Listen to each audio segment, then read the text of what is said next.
rumah beliau itu seorang menteri gitu kan, ternyata tidak dijaga. Jadi kalau rumah seorang menteri saja berhasil dijarah, tidak diamankan, bagaimana dengan rumah kita warga sipil biasa? Beberapa waktu ini teman-teman bertanya kepada saya, apakah betul ini bagian dari pembersihan geng Solo? Kalau saya lihat, untuk melihat komposisi pergantian menterinya, reshuffle-nya ini, nggak butuh-butuh banget sih mengganti menteri keuangan sebenarnya. Ya, karena kinerjanya bagus kan. Iya, tapi Bang Wildan, kita tadi ngobrol banyak hal. Terakhir kita ngobrol soal reshuffle dengan kaitannya reshuffle ini adalah pertanyaan, sebenarnya ini pertanyaan ya. Ini alangkah bersih-bersih orang Jokowi kah gitu. Langsung aja deh Bang Wildan, langsung panas kita. Dari sisi komunikasi politiknya. Ya, beberapa waktu ini teman-teman bertanya kepada saya, apakah betul ini bagian dari pembersihan geng Solo? Dan saya jawab, Oke. ya ini bukan bagian dari pembersihan geng Solo, karena cuma satu aja. Jadi masih banyak. terlalu dini untuk menyatakan seperti itu. Iya. Karena geng tuh kelompok ya. Iya. Kalau satu baru satu. Nah, some persons kan, ada beberapa orang seperti itu, Pak. Jadi dari sisi komunikasi politik ya memang ini menarik karena dilakukan di tengah situasi yang sebenarnya kalau saya lihat untuk melihat komposisi pergantian menterinya, reshuffle-nya ini nggak butuh-butuh banget sih mengganti menteri keuangan sebenarnya. Ya, karena kinerjanya bagus kan. Iya, tapi mungkin ada kekecewaan kah dari Bu Sri Mulyani, Isunya kan dia beberapa kali minta mundur. Itu terkonfirmasi karena kemarin saya bertemu dengan teman dari kementerian bersangkutan dan dia menceritakan memang beliau sangat kecewa. Karena kalau kita melihat apa yang disampaikan Bu Sri pada saat perpisahan kemarin menyebut dua kata, pribadi dan privasi. Nah, jadi kalau versinya teman-teman dari Kementerian Keuangan yang saya tangkap langsung karena saya diskusi dengan mereka, ya memang Ibu sangat kecewa karena rumah beliau itu seorang menteri gitu kan, ternyata tidak dijaga. Iya, dijaga memang, tapi penjaganya ternyata kalah banyak dengan perusuhnya. Jadi kalau rumah seorang menteri saja berhasil dijarah, tidak diamankan, bagaimana dengan rumah kita warga sipil biasa? Ketika misalnya terjadi situasi riot ya. Kemarin itu kan fasenya baru burning ya kalau saya memperhatikan ya. Kalau dikaitkan dengan situasi 98 ya, baru pembakarannya aja. Nah, ini kan yang jadi pertanyaan masyarakat dan juga teman-teman saya itu karena ini kira-kira akan riot nggak gitu kan, kerusuhan nggak gitu kan. Ya kita nggak berharap itu terjadi, tapi polanya bisa saja diarahkan ke sana. Ya, dan mungkin tidak banyak orang yang berani mengatakan ini, tapi dugaan-dugaan itu ada di kepala banyak orang sebenarnya. Ya, jadi mereka kemungkinan silent gitu kan. Ya udahlah, kita tunggu dulu deh apa nih yang terjadi selanjutnya gitu Mas. Tapi info yang Bang Wildan sendiri selain rasa kecewa Bu Sri Mulyani, tapi sebenarnya hati Bu Sri Mulyani itu masih ingin berada di pemerintahan.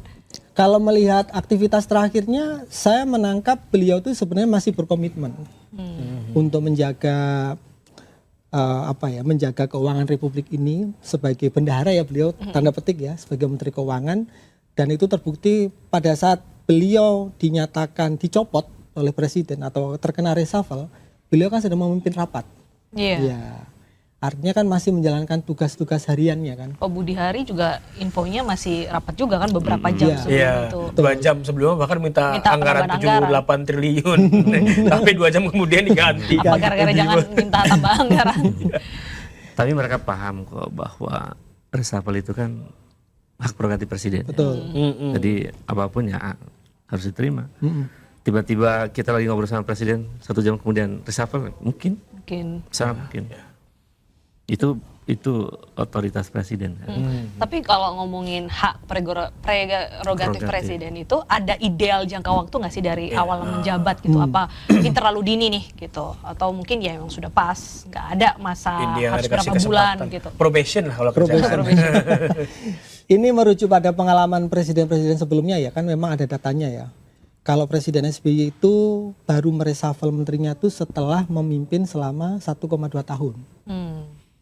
Kalau bicara ideal mungkin kalau dibuat angka rata seperti itu atau average, ya mungkin dikasih waktu dulu lah 1 tahun. Artinya 12 bulan full si menteri ini bekerja untuk membuktikan dalam 1 tahun kerja ini dia sudah berhasil membuat apa.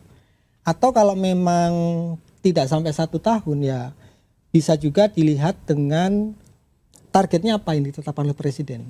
Nah, kalau kita bicara Kementerian Koperasi misalnya Pak Budi Ari kan begitu komit ya, begitu Presiden mengatakan koperasi merah putih harus jalan. Nah, itu memang jalan peresmiannya, tapi kan operasionalnya kan ya, karena kebetulan saya beberapa kali diminta menjadi narasumber koperasi merah putih ya, saya katakan banyak kendala di daerah gitu kan.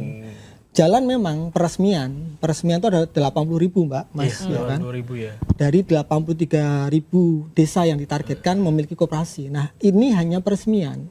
Ternyata kendala di bawah banyak, dan bahkan saya beberapa waktu lalu berdiskusi dengan orang dinas koperasi dari Sumatera. Saya tanyakan kepada beliau, Ibu, bagaimana dengan koperasi merah putih? Apakah sudah dibuatkan podcastnya untuk menjelaskan kepada publik? Kami belum berani, Pak. Karena dinas koperasinya sendiri aja nggak berani ngomong gitu. Kami belum berani membuatkan podcastnya, kami dari Pemprov. Karena dia kebetulan membidangi dinas komunikasi dan informasi, dan dia nggak berani membuat konten tentang koperasi merah putih. Karena dinasnya belum siap, itu ya. Karena koperasi sendiri kalau kita ngelihat kayak masih asing ya buat masyarakat ya. Koperasi itu apa? Kita bisa ngambil duit nggak? Kita bisa pinjam duit nggak? Gimana bayarnya? Kayak gitu kita masih pusing. Masih belum. Dulu ada koperasi zaman era Orde Baru, namanya KUD. Oh iya, koperasi unit desa. Itu biasanya untuk mereka para petani itu. Tapi juga itu kemudian berakhir dengan tragis kan. Kenapa tuh Bang? Karena hilang. Nggak ada lagi di masa itu. Hilang gitu aja. Karena Ya? perlu pola bisnis koperasi itu kan pola gotong royong kan. Iya. Jadi memang itu salah satu tafsir dari pasal 33 dan pasal yang memang idenya oleh ayahnya Prabowo kan. Di antaranya termasuk Gabung Hatta di situ.